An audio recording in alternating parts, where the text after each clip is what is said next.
We now have the Honourable Member for Oxford West and Abingdon. Well, I'm absolutely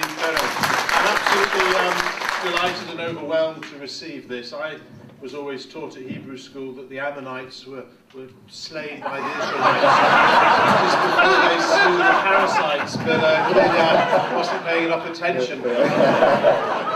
If I've got that wrong, I mean, it's a privilege for me to share the platform with Eric, with Lord Avebury. I mean, he's done a huge amount. I mean, I always thought that, oh, that's the bloke that won the by-election. And he was the bloke that won the by-election, possibly before I was born, amazingly, but I still remember it somehow. I don't know what it is. Orpington. We have so few triumphs in my party that we remember things even when we weren't there. But I do want to stress the huge amount of work that went in over the years, and I was a late arrival at the feast, as it were, and Eric plugged away for years and years with the help of the Law Commission, Baroness Hale, who I'm delighted to see here, and I explained a little bit of what I did in the campaign, actually at last year's event. But the key thing was to actually, I was told to try and tell the government what I was doing, and not try and take them by surprise. And I did tell the government what I was doing, but they didn't open the letter. So I took them by surprise. Then they panicked and realised they had to do something. But what was, I mean, Eric, in the House of Lords, everyone's very polite. It's not quite that way in the House of Commons. And I was distressed, actually, although I was delighted to get it through, but I'm a bit of a perfectionist, or anal, as the analyst would have it. The government said in the House of Lords when introducing the amendment, and Eric will remember this, we want to stress this is not a basis or an excuse for attacking religion. And I was in there in the gallery, so what's the point?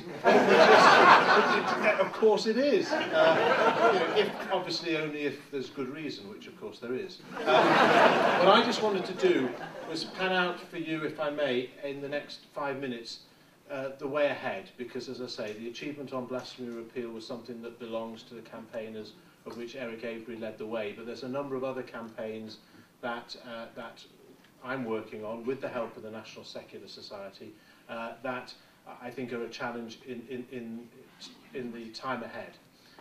One is the fact that there are in the House of Lords people who are salaried to put down amendments for their employer. Okay? And they're 26 bishops. And that's now fallen into disrepute, the idea of being paid as a job to put down amendments, which are normally socially conservative in this case, to change the law.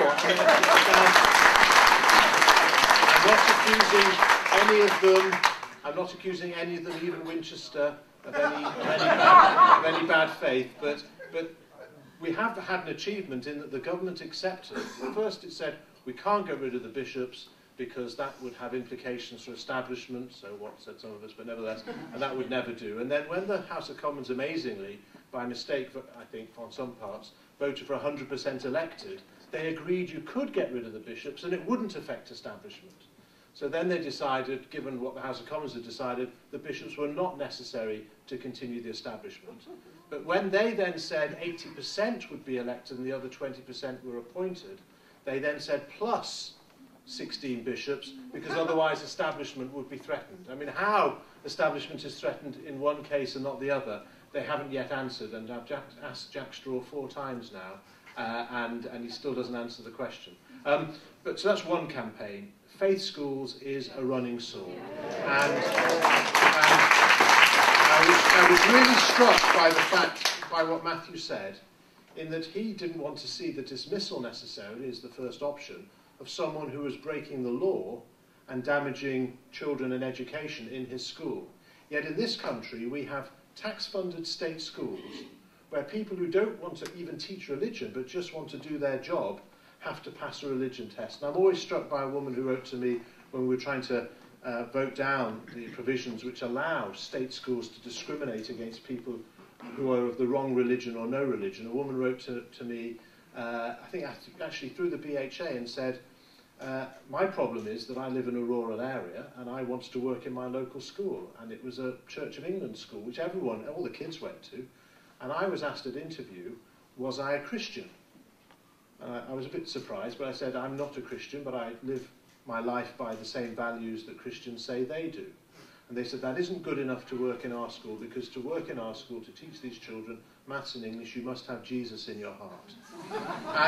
and it's just, I think it's outrageous, and yet it's still permitted. And so the target is to have no discrimination in employment in faith schools, no discrimination against children and segregation of children, and no proselytising on the state by forced collective worship and religious education given as religious instruction. That's the aim. The good news is that my party is about to adopt this at our conference as our policy, and there are people in other parties who are coming around to the idea that this is the way forward.